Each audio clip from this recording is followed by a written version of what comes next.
क्या पढ़ा था बताएं? सेल वॉल की लेयर्स पढ़ी थी हमने। सेल वॉल की लेयर्स पढ़ी थी। लेयर नहीं। मुझे ये बताएं, जो सेल वॉल है वो प्लांट में होगा या एनिमल में होगा? सेल वॉल को स्टार्ट किया था हमने, मगर बहुत सारी डिटेल नहीं पढ़ी थी।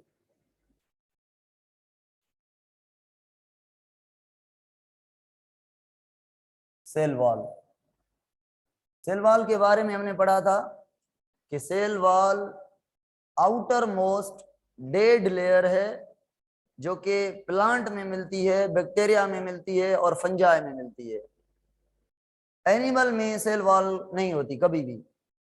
और उसके बाद हमने ये पढ़ा था सेल वॉल के बारे में कि प्लांट के सेल वॉल के बाहर कोई कवरिंग नहीं होती, मगर बैक्टीरिया के सेल वॉल के बाहर एक और कवरिंग होती है जिसका नाम है क्या? बता सकते हैं आप क्या नाम है? सेल वॉल के बाहर जो कवरिंग है उसे बैक्टीरिया में हम कहेंगे ग्लाइकोकेलेक्स। भूल गए हैं आप शायद, ग्लाइकोकेलेक्स, जिसके दो फॉर्म थे, कैप्सूल और स्लाइम। कैप्सूल थोड़ा मोटा होता है, स्लाइम थोड़ी थिन होती है। कैप्सूल में जो है पॉलीसेक्राइड का बना होता है, जो स्लाइम होती है वो उसमें प्रोटीन, शुगर, ये वो बहुत सारी चीजें होती हैं। ठीक है, तो बहरहाल हमने ये, हाँ ये पढ़ा था। उसके बाद हमने पढ़ा था प्लांट का जो सेल वॉल है वो बना हुआ है सेलुलोज का, है ना, सेलुलोज का। उसके बाद हमने पढ़ा था सेलुलोज के साथ पेक्टिन भी होता है प्लांट में। पेक्टिन का काम क्या है, सेलुलोज का काम क्या है? हमने कहा था सेलुलोज थ्रेड बनाएगा, सेलुलोज थ्रेड बनाएगा। अभी एक बात समझे मेरी, पता है प्लांट का सेल वॉल सेलुलोज और पेक्टिन का बना हुआ है ना, तो अभी मैं सेलुलोज को डिटेल में आपको पढ़ाता हूं। सेलुलोज क्या है भाई? आप कहेंगे सर सेलुलोज एक पॉलीसेक्राइड है जो कि बना हुआ है ग्लूकोज का। मैंने कहा ठीक भाई, अगर 100 मालिक्यूल सेलुलोज के, 100 मालिक्यूल सेलुलोज के मिलाएं, यानी ये एक सेलुलोज, ये दो, ये तीन, ये चार, ये पांच, ऐसे 100 सेलुलोज के मालिक्यूल बनाएं तो मोटी मोटी थ्रेड बनेगी, है ना, मोटी थ्रेड बनेगी। उसे हम कहेंगे micelle fibre, micelle fibre. Cellulose कितने? 100 सेलुलोज को हमने क्या कहा? मिशेल, या इसे मिशेल भी कहते हैं, MISHEL भी कहते हैं, मिशेल फाइबर। और जब ये 20 मिशेल फाइबर, 20 मिशेल फाइबर फिर आपस में मिले तो एक स्ट्रक्चर बनेगी जिसे कहेंगे माइक्रोफिब्रिल्स। अब मैं सवाल पूछता हूं, माइक्रोफिब्रिल किससे बनी हुई है? मेनली किससे बनी हुई है? सेलुलोज से। तो हमारे बुक में ये दिया हुआ है कि many of the cellulose thread combine together to form a microfibril. भाई माइक्रोफिब्रिल क्या है? सेलुलोज के थ्रेड के बंडल्स को मिला के माइक्रोफिब्रिल कहते हैं। मैंने बीच में ये भी बात बताई कि मिशेल फाइबर भी होती है, जो हमारे टेक्स्ट में मिसिंग है चीज, या नहीं है, मेंशन नहीं की हुई, जनरली सीधा बता दिया है कि सेलुलोज मिलके माइक्रोफिब्रिल बनता है। तो हम ये कहें कि सेल वॉल माइक्रोफिब्रिल का बना हुआ है तब भी सही है बात, या हम कहें सेल वॉल सेलुलोज का बना हुआ है तब भी सही है बात। ठीक है ना, तो इसमें कोई डिफरेंस नहीं है। अगर आपने इंटर पढ़ी हुई है तो आप बताएंगे मायोफिब्रिल क्या है। मायोफिब्रिल, मायोफिब्रिल कहां पे होती है? मैंने ये पढ़ा हूं, माइक्रोफिब्रिल पढ़ा रहा हूं। माइक्रोफिब्रिल जो सेलुलोज से बनी होती है, सेल वॉल में होती है। मायोफिब्रिल, वेरी गुड अंचल, राजेश, मसल में होती है, जो जिसके टुकड़ों को हम सार्कोमेयर कहते हैं, और सार्कोमेयर एक्टिन और मायोसिन जेड लाइन के बीच के डिस्टेंस को कहते हैं। ओके, तो ये मैंने क्या कहा, सेलुलोज मिलके मिशेल फाइबर बनाएंगे, मिशेल फाइबर मिलके माइक्रोफिब्रिल बनाएंगी। अब माइक्रोफिब्रिल अरेंज होकर क्या बनाएंगे? सेल की वॉल। भाई मुझे बताएं, ये प्लांट का एक सेल है, क्या इसके राइट साइड से सेल वॉल होगा खाली? क्या इसके इस साइड से सेल वॉल होगा खाली? क्या इस साइड से सेल ओवल होगा खाली, क्या इस साइड से, या चारों चीजों से? ऑल डायरेक्शन से। अगर बाल नहीं ना एक आप बाल, तो उसके चौधारी ऑल डायरेक्शन के ऊपर जो लपेटा होगा वो सेल वॉल है। बाल पे टेप लगाते हैं ना, तो ये सेल वॉल के मानद हो गई। तो जो सेल वॉल है वो सेल के ऑल डायरेक्शन में होती है। तो माइक्रोफिब्रिल कैसे प्रेजेंट होते हैं? माइक्रोफिब्रिल कैसे प्रेजेंट होते हैं देखें। माइक्रोफिब्रिल कुछ यहां से इस डायरेक्शन में होते हैं, इस डायरेक्शन में, कुछ यहां से इस डायरेक्शन में होते हैं। ऐसे माइक्रोफिब्रिल अरेंज होते हैं सेल के ऊपर, ऐसे अरेंज होते हैं। तो ये अरेंजमेंट क्या हो गई? पैरेलल हो गई, एंटी पैरेलल हो गई, या क्रिस क्रॉस अरेंजमेंट हो गई? कौन सी अरेंजमेंट हो गई? क्रिस क्रॉस अरेंजमेंट हो गई। क्रिस क्रॉस किसे कहेंगे? एक धागे इस डायरेक्शन में जा रहे हो और दूसरे उनके ऊपर ओवरलैपिंग कर रहे हो, तो इस दिस अरेंजमेंट को हम क्या कहेंगे? Criss cross. और क्रिस क्रॉस नेचर की वजह से, क्रिस क्रॉस अरेंजमेंट में कौन अरेंज हुआ है? सेलुलोज। अगर हम बात करें, अगर सही सही बात करें तो सेलुलोज ने मिलके माइक्रोफिब्रिल बनाया है, माइक्रोफिब्रिल्स अरेंज हुए हैं क्रिस क्रॉस अरेंजमेंट में। तो क्रिस क्रॉस अरेंजमेंट की वजह से सेल को ज्यादा स्ट्रेंथ मिलती है, सेल वॉल ज्यादा जकड़ा हुआ होता है, मजबूती देता है ज्यादा। अगर सेलुलोज के फाइबर यानी माइक्रोफिब्रिल एक ही साइड में अरेंज हुए हो तो गैप बन जाएगा, तो इतनी स्ट्रेंथ नहीं होगी, इतनी मजबूती नहीं होगी, सेल को मजबूती नहीं मिलेगी। तो ये बात आपको समझ आई सेलुलोज की? सेलुलोज का क्या कॉन्सेप्ट है? अच्छा मुझे बताएं, सेलुलोज परमिएबल है, हाइड्रोफिलिक है या हाइड्रोफोबिक है? कमेंट में बताएं जल्दी। दुनिया का first number hydrophilic molecule is cellulose, है ना? सेलुलोज, सेलुलोज हाइड्रोफिलिक है।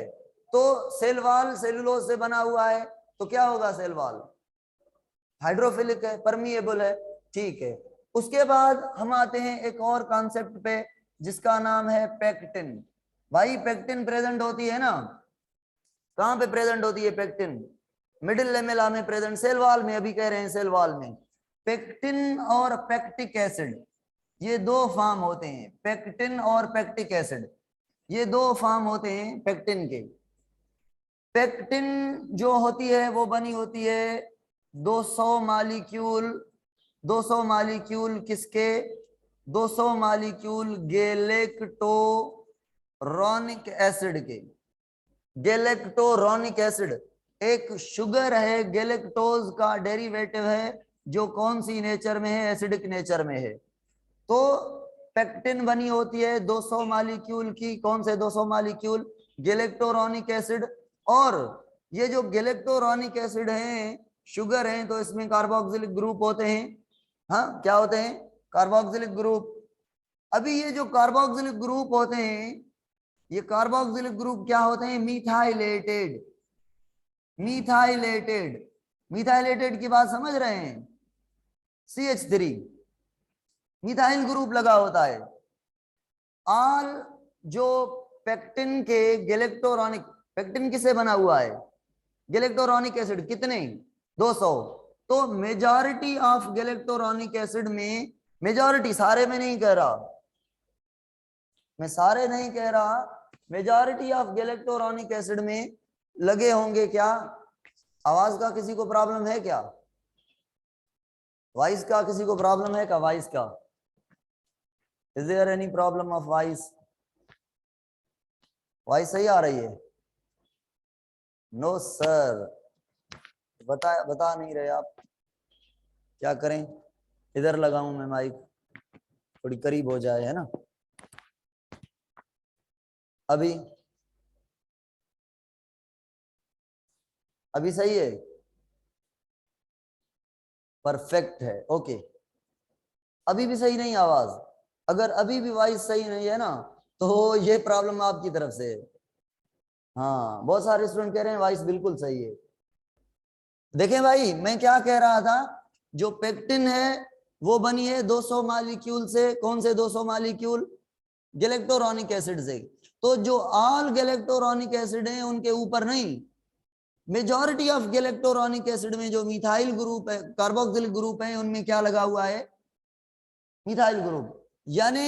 यानी मैं अगर ऐसे कहूं कि all majority of carboxylic group are methylated, मुझे बताएं एक कॉन्सेप्ट बताएं लिपिड में कॉन्सेप्ट बताएं। पूछूं मैं पूछ रहा हूं कि अगर किसी चीज में ऑक्सीजन की कमी हो जाए और हाइड्रोजन को ऐड बढ़ाया जाए तो वो रिएक्टिव होगी या नॉन रिएक्टिव होगी? लिपिड की नेचर बता रहा हूं। देखें, ऑक्सीजन कम हाइड्रोजन ज्यादा, रिएक्टिव होगी नॉन रिएक्टिव होगी? ऑक्सीजन कम हाइड्रोजन ज्यादा, रिएक्टिव कहां होगी? कहां रिएक्टिव होगी?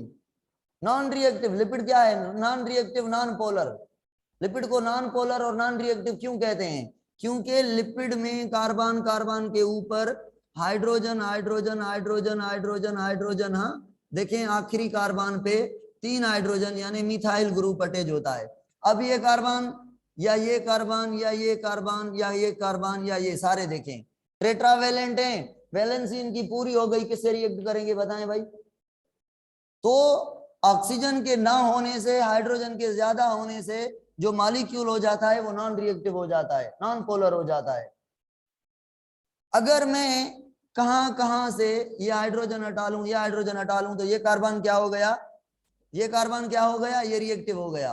अब इस कार्बन पे कुछ ना कुछ अटैच हो सकता है, अब इस कार्बन पे कुछ ना कुछ अटैच हो सकता है क्योंकि हाइड्रोजन निकाल ली। तो मैं क्या कह रहा हूं, जो गैलेक्टोरॉनिक एसिड शुगर है उसके पास मिथाइलेटेड कार्बन है, कार्बोक्सिलिक ग्रुप जो है मिथाइलेटेड है, मतलब हाइड्रोजन इंट्रोड्यूस की गई है, बहुत सारी कार्बन की रिएक्टिविटी को स्नैप किया गया, छीना गया है। तो मुझे बताएं गैलेक्टो जो पेक्टिन है वो ज्यादा हाइड्रोफिलिक होगी या हाइड्रोफोबिक होगी? वाटर लविंग होगी, वाटर से रिएक्ट करेगी या नहीं?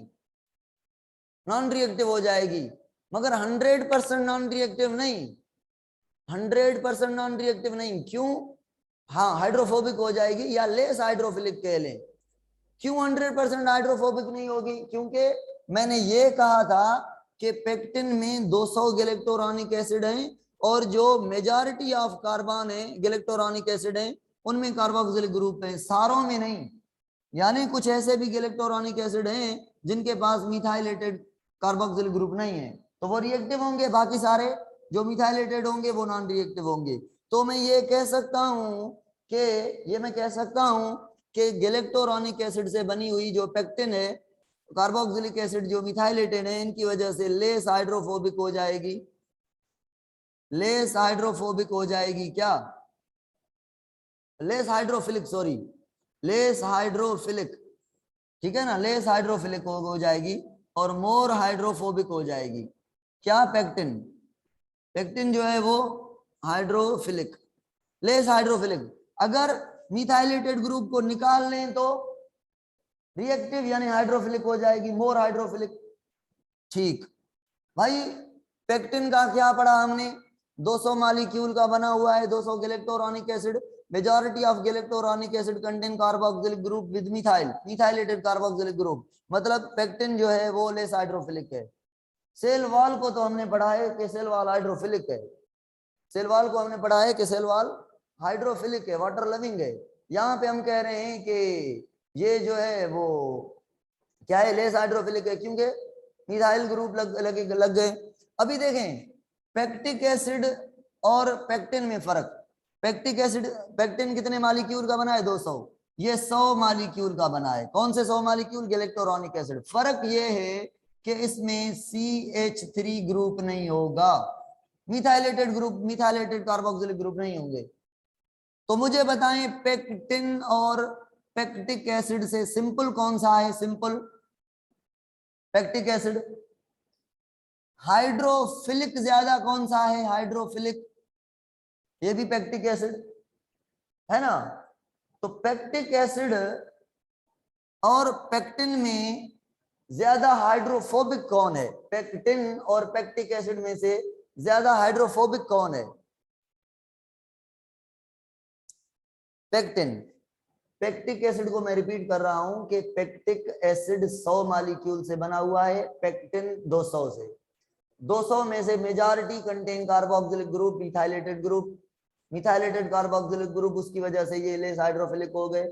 पेक्टिक एसिड के जो 100 गैलेक्टोरोनिक एसिड हैं, 100 में से किसी के पास भी कार्बोक्सिलिक ग्रुप पे मिथाइल ग्रुप नहीं है, मतलब ये मोर रिएक्टिव, मतलब मोर हाइड्रोफिलिक, मोर हाइड्रोफिलिक हो गई कौन सी, पेक्टिक एसिड। भाई ये चीजें थी।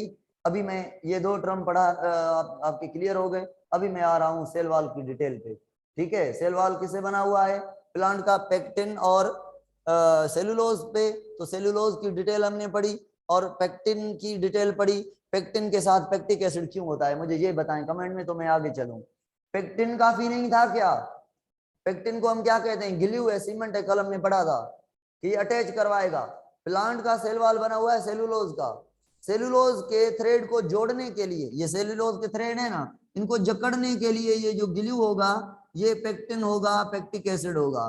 तो ये पेक्टिक एसिड क्यों है, पेक्टिन ही काफी था ना। पेक्टिक एसिड इसलिए है कि ज्यादा पेक्टिन होगा तो सेल वॉल की परमिएबिलिटी कम हो जाएगी, ट्रांसपोर्ट में कमी आ जाएगी। पेक्टिक एसिड होगा तो सेल वॉल उतना ही परमिएबल रहेगा, to make more hydrophilic. Very good Diya Parva, very good. Pectic acid is present for the transport, very good, okay.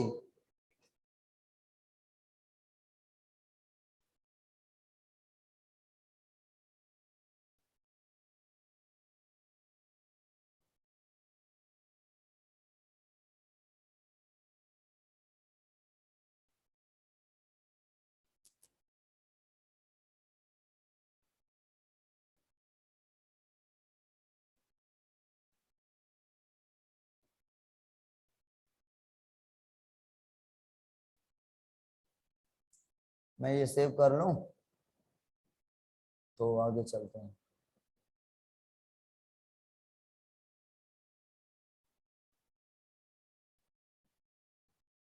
आ जाएं भाई अभी सेल वॉल पे, आ जाएं अभी सेल वॉल पर डिटेल में। ये मुझे बताएं जो सेल वॉल है वो, ये मैं ले रहा हूं एक सेल, ये दूसरा, ये तीसरा, ये चौथा, ये पांचवा, ये छठा, सही है, ये सेल हो गए। अब इन सेल के बीच में क्या होगा, इनके बीच में होगा सेल वॉल। ये मैंने ब्लैक से बना दिया सेल वॉल, है ना। तो ये देखें, ये लाल वाली सेल मेम्ब्रेन है और सेल मेम्ब्रेन के बाहर क्या है, सेल वॉल।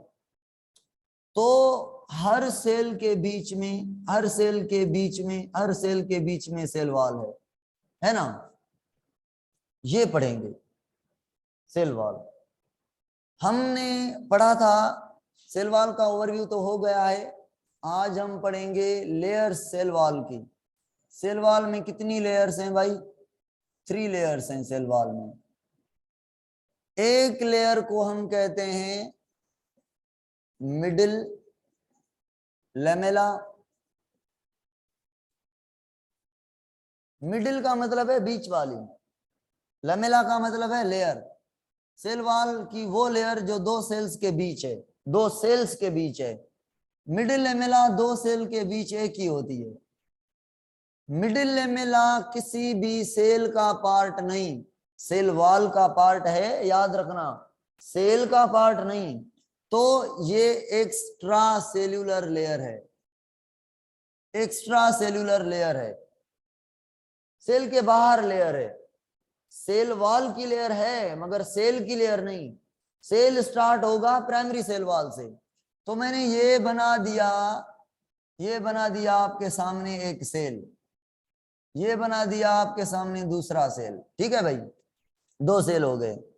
इन दोनों सेल के ठीक बीच पर ये जो लेयर है, ये जो लेयर है इसे कम कहेंगे हम क्या, मिडिल लेमेला। ठीक, ये मिडिल लेमेला यहां से भी होगी, ये मिडिल लेमेला यहां से भी होगी। ठीक है ना, देखें इन दो के बीच, तो ये सेल है, यहां पे भी तो सेल होगा ना, इन दो के बीच भी ये मिडिल लेमेला, हम पढ़ रहे हैं इसको, तो ये हो गई क्या, ये हो गई मिडिल लेमेला। एक है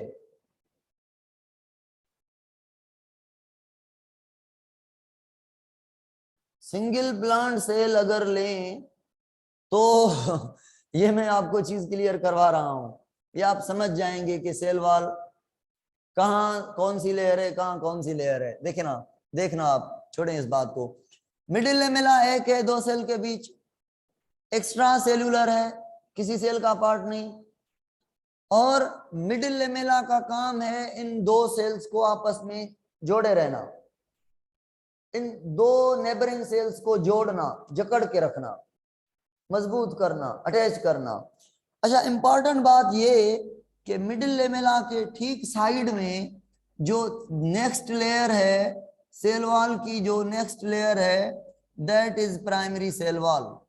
इस दूसरी जो लेयर है इसे हम क्या कहेंगे, इसे हम कहेंगे primary cell wall. Primary cell wall और middle lamella at the same time बनती हैं भाई, मगर मिडिल लेमेला को प्राइमरी सेल वॉल क्यों नहीं कहते? एक तो ये बीच में है इसलिए, एक तो सेल की लेयर ही नहीं, क्यों कहें कि सेल की पहली लेयर ये है, एक तो बीच में है, एक है ना, उसकी है ना उसकी है, तो किसकी पहचान दें इसको, इसलिए इसको मिडिल कह दिया। और उसके बाद जो लेयर है उसे हम प्राइमरी। प्राइमरी सेल वॉल कितनी है मुझे बताएं, प्राइमरी सेल वॉल कितनी है, एक है या दो? प्राइमरी सेल वॉल दो, हर सेल को अपनी होगी, ठीक है। अब मुझे बताएं ये जो प्राइमरी सेल वॉल है ना, सॉरी मिडिल लेमेला, इसका काम क्या है? इसका काम है दो सेल्स को आपस में जोड़ना, दो सेल्स को आपस में जोड़ना। तो मिडिल लेमेला में क्या होता है, मिडिल लेमेला में, ये मार्कर सही नजर आ रही है ना, मिडिल लेमेला में जो सेल्यूलोज है वो कम होता है, और जो पेक्टिन है, जो पेक्टिन है वो ज्यादा होता है, जो पेक्टिन है वो बहुत ज्यादा होता है।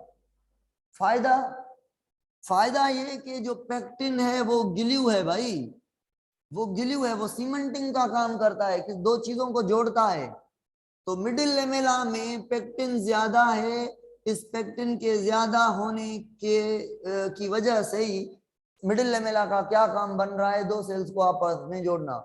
अगर मैं आपसे सवाल पूछूं, ये मिडिल लेमेला इस सेल को जोड़ रही है, कनेक्ट कर रही है इस सेल से, क्या मिडिल लेमेला सेल मेम्ब्रेन से बांड बना रही है, सेल मेम्ब्रेन को खींची हुई है, सेल मेम्ब्रेन को मजबूत कर रही? नहीं, इस सेल के प्राइमरी सेल वॉल से अटैच हुई है, और इस सेल की भी प्राइमरी सेल वॉल से अटैच, यानी दोनों सेल्स की प्राइमरी सेल वॉल को पकड़ के रखा है किसने, मिडिल लेमेला ने। और पकड़ के क्यों रखा है, किसकी वजह से पकड़ के रखा है, पेक्टिन की वजह से। अगर अगर मिडिल लेमेला में पेक्टिन नहीं होता तो दो सेल्स को जोड़ने की कैपेसिटी होती? बताएं मुझे, नहीं होती भाई, बिल्कुल नहीं होगी। अच्छा, ये बात क्लियर। उसके बाद जो मिडिल लेमेला है, पेक्टिन के साथ इसमें कैल्शियम होता है, कैल्शियम और पेक्टिन को मिला के हम कहते हैं कैल्शियम पेक्टेट। कैल्शियम पेक्टेट ज्यादा मजबूती के लिए, ज्यादा अटैच करने के लिए। पेक्टिन लिक्विड फॉर्म में होता है, जब कैल्शियम और मैग्नीशियम दोनों से मिलता है, स्पेशली कैल्शियम से, तो ये सूख जाता है, हार्ड हो जाता है, और टाइट करता है, मजबूती देता है किसको, दो सेल्स को आपस में जकड़ने के। दांतों में कैल्शियम है ना, दो स्टिफनेस देते हैं, कैल्शियम स्टिफनेस देता है, मजबूती देता है। तो यहाँ पे भी अभी कैल्शियम का क्या काम हो गया, किससे कंबाइन होना, पेक्टिन से, फॉर स्टिफनेस। मैग्नीशियम भी होगी मगर कैल्शियम ज्यादा होगा।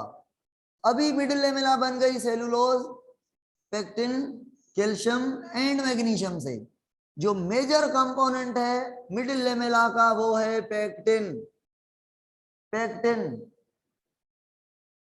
और इसके बाद calcium, cellulose and magnesium last में। 4 चीजों की बनी हुई है मिडिल लेमेला। अभी भाई आ जाएं प्राइमरी सेल वॉल पे। प्राइमरी सेल वॉल पे आ जाएं तो मैं आपको बताऊं कि जो प्राइमरी सेल वॉल है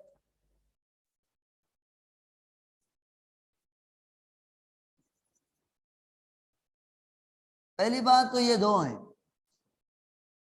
मुझे बताएं, पहले 2-3 रटे लगा दें। रटे आपको ये लगाने हैं कि प्राइमरी सेल वॉल बना हुआ है सेलुलोज, प्राइमरी सेल वॉल बना हुआ है सेलुलोज 25% और हेमी सेलुलोज जो कि सेलुलोज जैसा ही केमिकल है 50%, और उसके बाद पेक्टिन 25 और less than 25%। Primary cell wall 3 चीजों से बना है, सेलुलोज, हेमीसेलुलोज और पेक्टिन। सेलुलोज और हेमीसेलुलोज का बिहेव एंड नेचर सेम है, ठीक है ना, बिहेव एंड नेचर सेम है। प्राइमरी सेल वॉल में सेलुलोज क्रिस क्रॉस अरेंजमेंट में होंगे, पेक्टिन कम होगी, और प्राइमरी सेल वॉल में कैपेसिटी होगी फ्लेक्सिबिलिटी की, फ्लेक्सिबिलिटी की, ये फ्लेक्सिबल होगी, स्ट्रेचेबल होगी, स्ट्रेचेबल होगी। अभी यहां पे फ्लेक्सिबिलिटी पे कुछ पॉइंट्स हैं। मैं आपसे एक सवाल पूछ रहा हूं, प्राइमरी सेल वॉल की लोकेशन बताएं भाई, प्राइमरी सेल वॉल कहां पे है? तो आप कहेंगे सर प्राइमरी सेल वॉल, मैं पूछ रहा हूं कहां पे है, लोकेशन बताएं।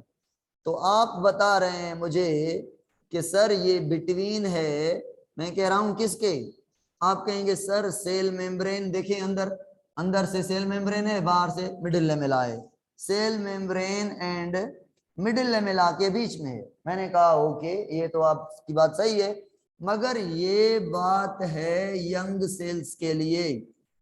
यंग सेल्स में ऐसा होता है भाई, सुनिए, सेल वॉल में कितनी लेयर हैं? 3।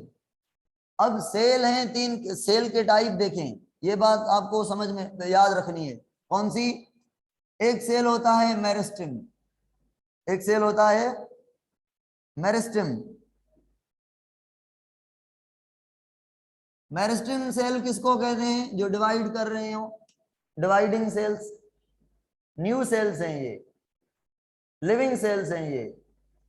उसके बाद एक सेल होता है प्लांट में पेरेन्काइमा, ये भी लिविंग सेल होती है मगर डिवाइड नहीं करती, परमानेंट सेल होती है, नॉन डिवाइडिंग होती है। एक और सेल होती है कोलेनकाइमा, एक और सेल होती है स्केलेरिन काइमा। स्केलेरिन काइमा डेड सेल होती है, ओल्ड सेल होती है। प्राइमरी पेरेन्काइमा और मेरिस्टेम हाईली लिविंग होती हैं। पेरेन्काइमा और मेरिस्टेम में क्या फर्क बताया मैंने कि ये डिवाइडिंग है, ये नॉन डिवाइडिंग है। ओके, पेरेन्काइमा का क्या काम है? पेरेन्काइमा का ये काम है भाई कि कोई भी काम करना, जो फोटोसिंथेटिक सेल है ये पेरेन्काइमा है, स्टोरेज सेल है ये पेरेन्काइमा है। तो पेरेन्काइमा लिविंग है। अगर पेरेन्काइमा को जरूरत पड़े डिवीजन करने की तो पेरेन्काइमा डिवीजन कर सकती है, यानी मेरिस्टेम बन सकती है। मैंने आपको कुछ टर्म्स पढ़ाए थे। अनडिफरेंशिएटेड सेल, सुने गौर से, अनडिफरेंशिएटेड सेल वो सेल जिसमें डिवाइड करने की कैपेसिटी ना हो, उस सेल को क्या कहेंगे? Undifferentiated cell. वो सेल जिसमें डिवाइड करने की कैपेसिटी हो और कोई काम ना करे उसे हम कहेंगे अनडिफरेंशिएटेड सेल, यानी मेरिस्टेम। जो मेरिस्टेम हमारा सेल है, जो मेरिस्टेम है वो अनडिफरेंशिएटेड है, ठीक है ना। अनडिफरेंशिएटेड किसे कहा? जो कोई भी काम ना करे डिवीजन के अलावा, डिवीजन के अलावा कोई काम ना करे। पता नहीं इसका क्या है, क्या करेगा फ्यूचर में, इसीलिए डिवाइडिंग सेल को, मेरिस्टेम को क्या कहा? Undifferentiated. Parenchyma differentiated, collenchyma differentiated, sclerenchyma differentiated, यानी ये कोई ना कोई काम करेंगे। ये फूड स्टोर करेगा, फूड बनाएगा और बहुत सारे काम, स्टोमेटा बनाएगा, ये वो। ये जो है थोड़ी बहुत सपोर्ट देगा, ये ज्यादा सपोर्ट देगा, डेड सेल है। तो ये इन्होंने काम किया, डिवीजन के अलावा और काम किया, ये क्या हो गया, डिफरेंशिएटेड सेल। अब अगर डिवाइड करना पड़े दोबारा से नॉन डिवाइडिंग सेल को, डिफरेंशिएटेड सेल को, पेरेन्काइमा, कोलेनकाइमा और स्क्लेरेनकाइमा को, तो कोलेनकाइमा रीडिवाइड नहीं कर सकता, स्क्लेरेनकाइमा डिवाइड नहीं कर सकता, मतलब दोबारा से मेरिस्टेम नहीं बन सकता, मगर पेरेन्काइमा दोबारा से अनडिफरेंशिएटेड हो सकता है, मतलब मेरिस्टेम बन सकता है, मतलब फिर से डिवाइड कर सकता है। क्यों? इसका रीजन हम पढ़ेंगे आज। सुने भाई, सुने। कोलेनकाइमा लेस लिविंग है, स्क्लेरेनकाइमा लेस लिविंग है। अभी मैं यहाँ पे एक अच्छी सी बात कर रहा हूं आपसे। थोड़ा थोड़ा अपने माइंड को खोलें, खोपड़ी को खोलें।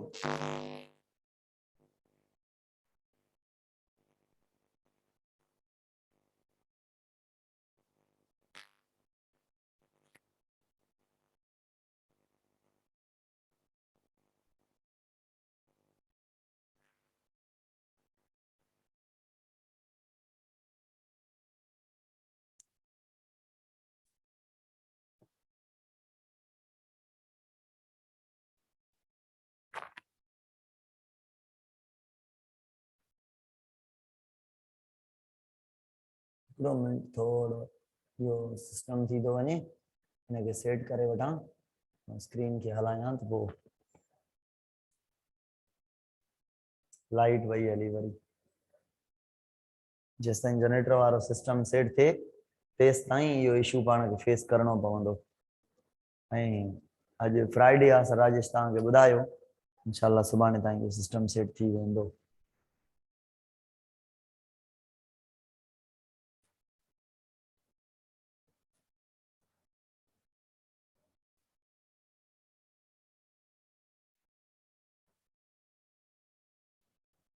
चवे तो बस सेकंड भी गलत लगायो थी पासवर्ड।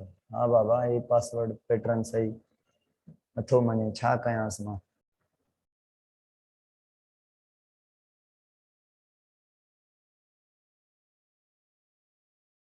महिनत वही हली पंहिंजी सजी, वरी ॿीहर महिनत कयूं था। अचो ॾिसो, देखें भाई, ये हमारा एक सेल है, ठीक है ना, ये हमारा एक सेल हो गया। ये हो गया दूसरा सेल। अब इन दोनों सेल के बीच में ये जो लेयर है वो कौन सी है, मिडिल लेमेला, है ना, यहां तक क्लियर है। और मिडिल लेमेला के बाद जो लेयर है वो कौन सी है, ये प्राइमरी सेल वॉल। मैं थोड़ा जल्दी में बना रहा हूं, ठीक है ना। ये यहां से भी होगी, यहां से भी, सब साइड से होगी ये मिडिल लेमेला और प्राइमरी सेल वॉल। ये रेड वाली कौन सी है लेयर, बताएं तो, प्राइमरी सेल वॉल। और ये मिडिल लेमेला और ये प्राइमरी सेल वॉल। यहां तक क्लियर था। आगे आगे पढ़ रहे हैं। अभी मैं ये कह रहा था आपसे कि यहाँ पे मैं सेम मिडिल लेमेला लिख रहा हूं, यहाँ पे मैं प्राइमरी सेल वॉल लिख रहा हूं और यहाँ पे मैं सेकेंडरी सेल वॉल लिख रहा हूं।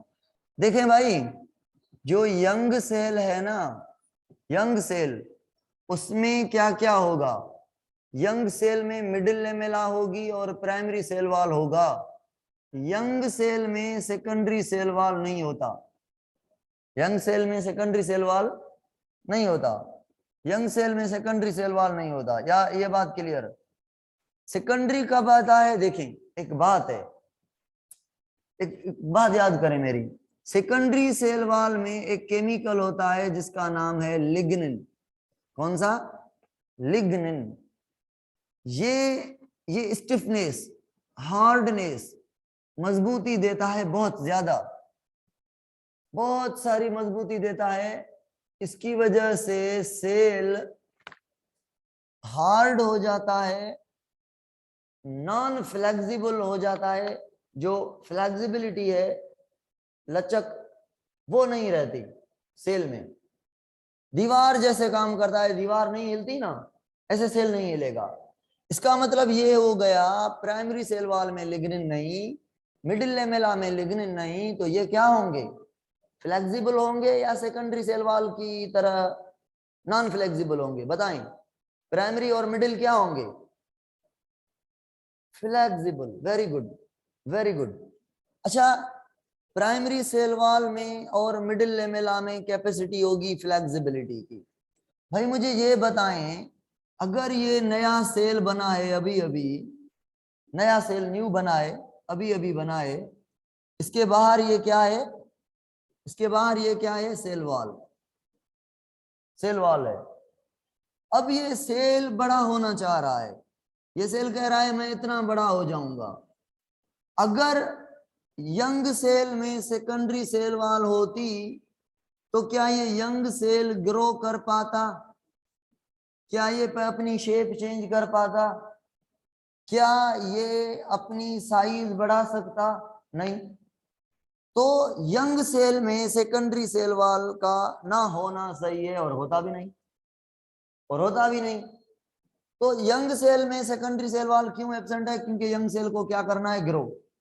जब ये सेल ग्रो कर जाएगा, फुल मेच्योर हो जाएगा, यानी मैक्सिमम पीक लेवल की साइज अपनी ले लेगा, साइज कंप्लीट बढ़ जाएगी, उस टाइम सेल में कौन सी, सेल वॉल में कौन सी कैपेसिटी होगी?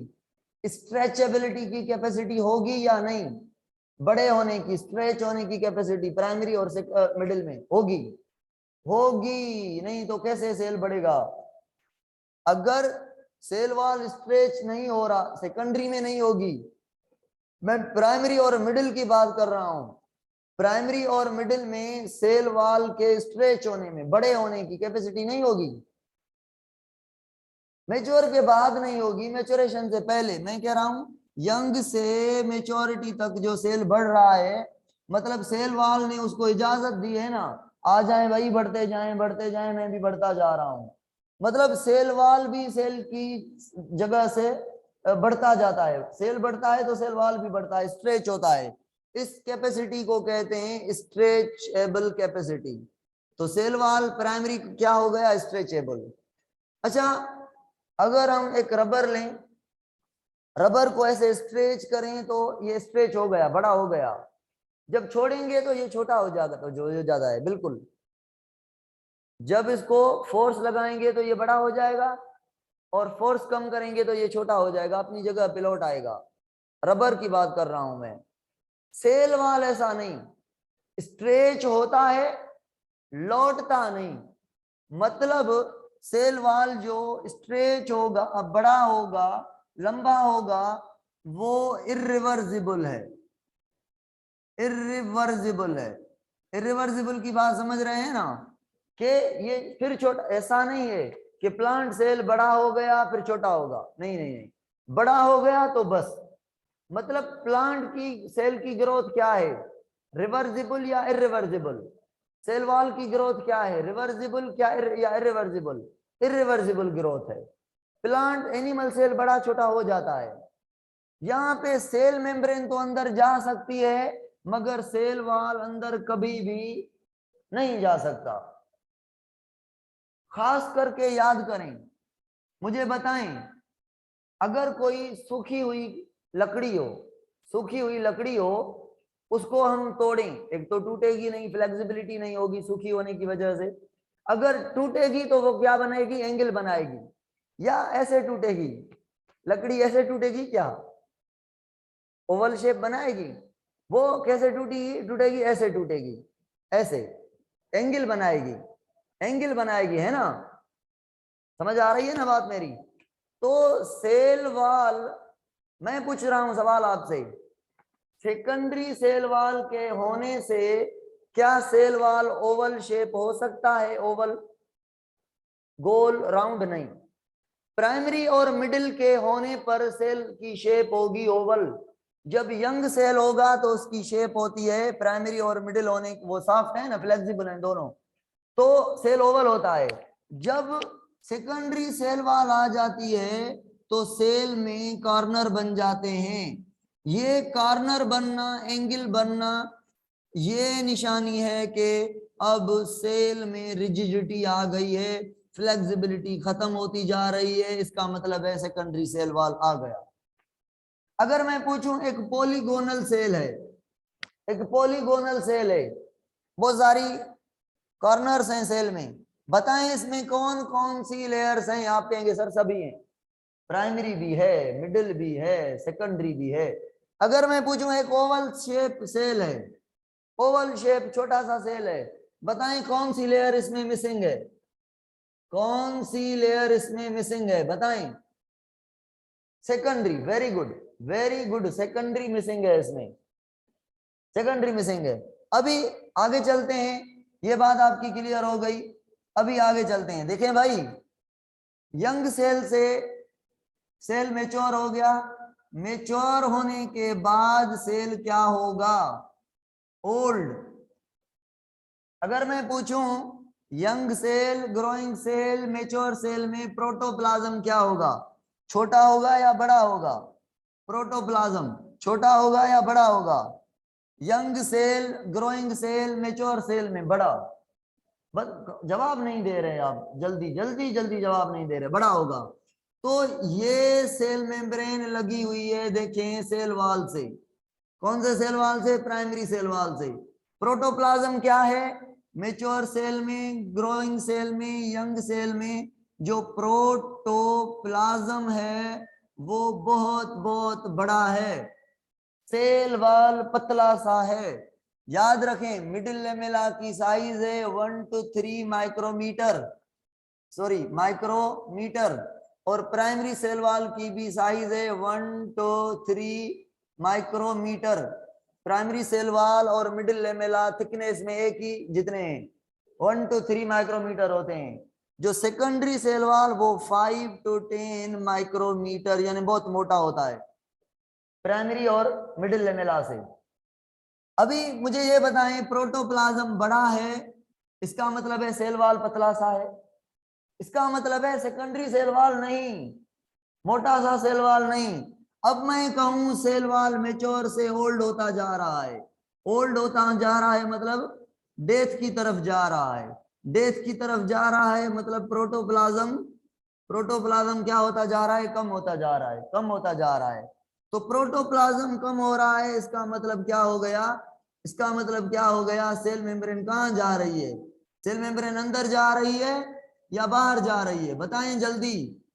प्रोटोप्लाज्म कम होता जा रहा है मतलब सेल मेम्ब्रेन अंदर जा रही है, श्रिंक हो रहा है सेल। तो ये आपकी आ गई सेल मेम्ब्रेन अंदर। सेल मेम्ब्रेन जो अंदर आ गई, सेल मेम्ब्रेन जो भाई अंदर आ गई, तो ये जो स्पेस है ये बढ़ गई, ये स्पेस बढ़ गई, स्पेस बढ़ गई। क्यों स्पेस बढ़ गई? सेल मेम्ब्रेन श्रिंक हो गई, अंदर चली गई। तो सेल मेम्ब्रेन के अंदर जाने से सेल मेम्ब्रेन अब श्रिंक हो रही है। प्रोटोप्लाज्म देखें पहले बड़ा था, अब कम हो गया, तो सेल कहेगा भाई ये गैप बन गया, ये गैप बन गया, इसको फिल करें। तो ये प्रोटोप्लाज्म ही सेलुलोज सीक्रेट करेगा और यहाँ पे फेंकता जाएगा, ये सेलुलोज सीक्रेट करता और यहाँ पे फेंकता जाएगा, ये गैप भरेगा किससे? सेलुलोज से गैप भरता जाएगा, भरता जाएगा। इस गैप जो यहाँ पे भरा जा रहा है, ये कौन भर रहा है? ये कौन फिल कर रहा है गैप? बताएं मुझे थोड़ा। Protoplasm, cell wall secreted by protoplasm. मैं डिटेल में गोल्जी बॉडी में पढ़ाऊंगा कि सेल वॉल कैसे बनता है। अभी मुझे ये बताएं, जो ब्लू कलर का मैंने सेल वॉल बनाया है, ये कौन सा सेल वॉल है? सेकेंडरी। सेकेंडरी सेल ऐसे नहीं बनता जैसे सेकेंडरी सेल वॉल जैसे मैंने मोटा सा बना दिया। सेकेंडरी सेल वॉल की पहले पतली सी एक लेयर बनती है, उसे कहते हैं S1। फिर जैसे सेल मेम्ब्रेन अंदर और अंदर जाती है तो सेल वॉल की एक और लेयर बनती है, उसे हम कहते हैं S2, उसे हम कहते हैं S2, मतलब सेकेंडरी सेल वॉल की सेकेंड लेयर। जब प्रोटोप्लाज्म बिल्कुल अंदर हो जाता है, खत्म हो जाता है, फिर एक और लेयर बनती है, सेल वॉल की एक और लेयर बनती है, जिसे हम कहते हैं क्या, S3, जिसे हम कहते हैं S3। मतलब सेल वॉल में, सेकेंडरी सेल वॉल में टोटल कितनी लेयर्स हैं, 3। मुझे बताएं अभी मुझे बताएं, ओल्ड सेल में, डेड सेल में बिल्कुल डेड है सेल, प्रोटोप्लाज्म होगा, खाली, खत्म, ये चीज खत्म, ये चीज हो गई खत्म। तो ये पूरा क्या हो गया, ये पूरा सेल वॉल हो गया, ये S3 हो गई। उसके अंदर जो लेयर होगी, S3 के अंदर जो लेयर होगी वो क्या होगी, S2 होगी, ये S2 होगी। और उसके अंदर जो लेयर होगी वो कौन सी लेयर होगी, ये S1 होगी, ये S1 होगी। ठीक, तो ये इन तीनों को यहां से यहां तक मिला के हमने कहा सेकेंडरी सेल वॉल। प्रोटोप्लाज्म खत्म। जब तीनों लेयर बन जाए ना, इसका मतलब है सेल की हो गई क्या, डेथ। मुझे एक सवाल बताएं जल्दी में कमेंट में, मुझे बताएं जो रॉबर्ट हुक नाम का साइंटिस्ट था 1665 में, जिसने सेल डिस्कवर किया था, एक्चुअली उसने क्या डिस्कवर किया था, सेल वॉल डिस्कवर किया था, है ना, सेल वॉल। ये चीज, ये जो गैप है, ये जो गैप है, ये खाली था, ये खाली था। तो जो साइंटिस्ट था उसने एक्चुअली सेल वॉल डिस्कवर, ये एम्प्टी स्पेस डिस्कवर की थी, एम्प्टी स्पेस डिस्कवर, जिसको सेलुला का टर्म दिया था, एम्प्टी स्पेस, है ना। अभी मुझे सीक्वेंस से बताएं, बाहर वाली लेयर जो होगी, बाहर से वो कौन सी होगी, बाहर से मिडिल लेमेला, उसके बाद प्राइमरी सेल वॉल, उसके बाद सेकेंडरी में से पहली कौन होगी, S1, फिर S2, अंदर वाली S3। अगर अंदर से बाहर चलें तो S3, S2, S1, primary, middle. ठीक है, ठीक, यहां तक क्लियर हो गया। भाई मुझे ये बताएं सेकेंडरी सेल वॉल क्यों बनी, कहां बनी। मैं सवाल पूछ रहा हूं आपसे, एक प्लांट है जो अभी अभी ग्रो कर रहा है, अभी बिल्कुल सॉफ्ट, यूं हिल रहा है, यूं हिल रहा है, हवा आ रही है, हवा चल रही है, तो यूं ऐसे प्रोस्ट्रेट हो रहा है। तो मुझे ये बताएं, ये जो प्लांट प्रोस्ट्रेट हो रहा है, इसमें कौन सा सेल वॉल है, या फ्लेक्सिबिलिटी है, पूरा प्लांट, पूरी प्लांट की बॉडी गिर रही है, फिर प्लांट आवाज आने के बाद सेम अपनी पोजीशन में आ रहा है, कौन सा सेल वॉल नहीं है इसके पास, सेकेंडरी नहीं है। अगर मैं पूछूं जो फर्नीचर है या प्लांट का जो स्टेम है, वो, उसमें फ्लेक्सिबिलिटी नहीं होती, कोई लचक नहीं होती, कोई मूवमेंट नहीं होती। मुझे बताएं उसमें कौन सी ऐसी लेयर है कि फ्लेक्सिबिलिटी खत्म हो रही है उसमें, सेकेंडरी सेल वॉल। तो यहां पे ये क्लियर हो रहा है कि जो सेकेंडरी सेल वॉल है वो सबसे ज्यादा सपोर्ट देगी प्लांट को, मैकेनिकल सपोर्ट सबसे ज्यादा जो देगी वो कौन सी लेयर देगी, सेल वॉल। उसके अलावा प्लांट के सेल की जो शेप डिसाइड हो रही है वो भी सेकेंडरी सेल वॉल, जो डेफिनेट शेप, प्लांट के सेल को जो डेफिनेट पॉलीगोनल है, हेक्सागोनल है, टेट्रागोनल है, पेंटागोनल है, जैसी शेप प्लांट के सेल की होगी वो because of the secondary cell wall होगी। क्योंकि प्राइमरी सेल वॉल फ्लेक्सिबल था, मिडिल लेमेला में फ्लेक्सिबिलिटी थी, इनकी वजह से सेल की शेप में चेंज नहीं हो रही थी, सेल जनरली ओवल था। सेकेंडरी सेल वॉल सेल को शेप दे रही है और मैकेनिकल सपोर्ट दे रही है, ठीक है ना। तो यहाँ पे हो गया, ये बात हो गई। अभी कल सेल वॉल के फंक्शन पढ़ेंगे, मैंने कुछ एमसीक्यूज भेजे हैं आपको, वो आप एमसीक्यूज सॉल्व कर रहे हैं। और एक और चीज ये कि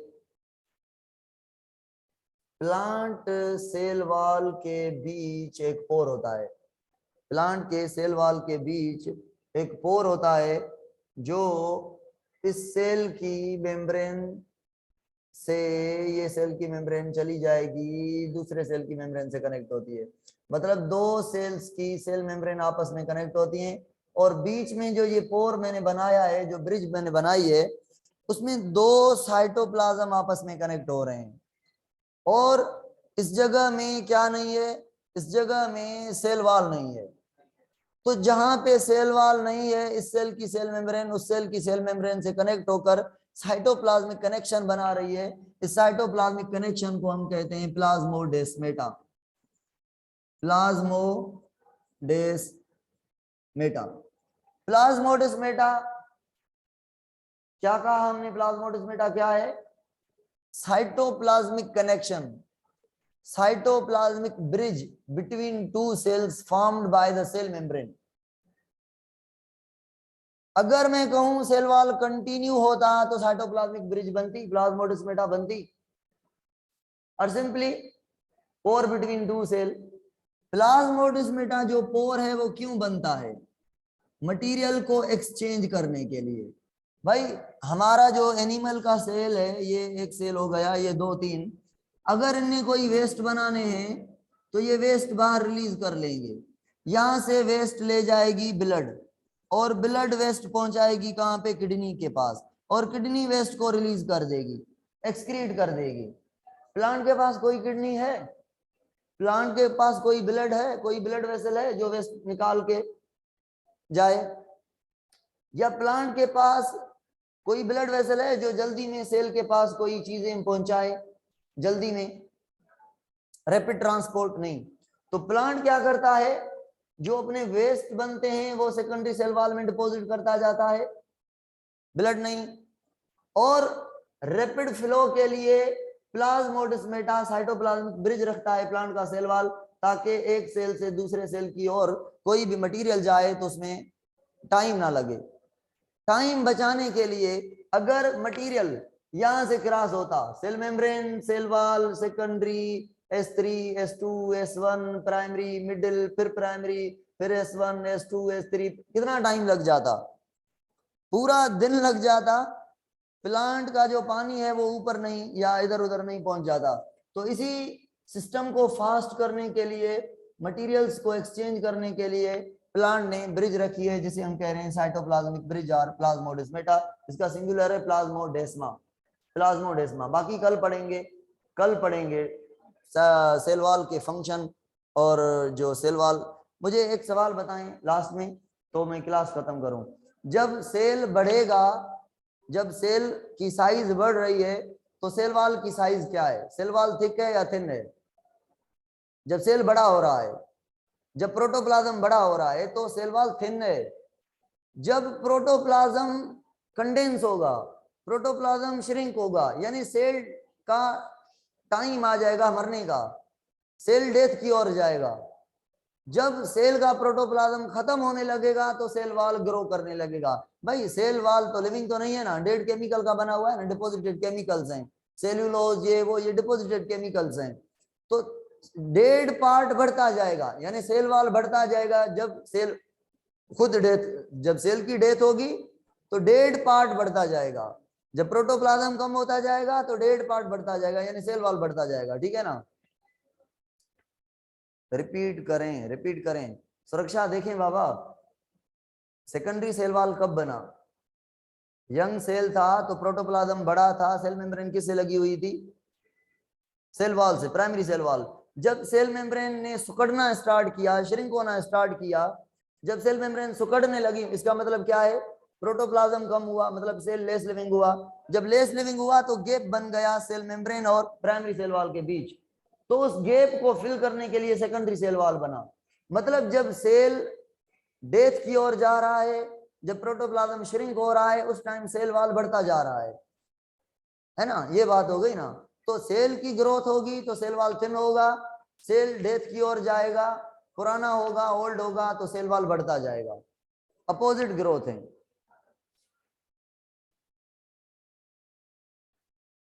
बाकी कल पढ़ेंगे इंशाल्लाह। सेल वॉल के फंक्शन रह गए वो क्लियर करेंगे, उसके बाद सेल मेम्ब्रेन को पढ़ेंगे।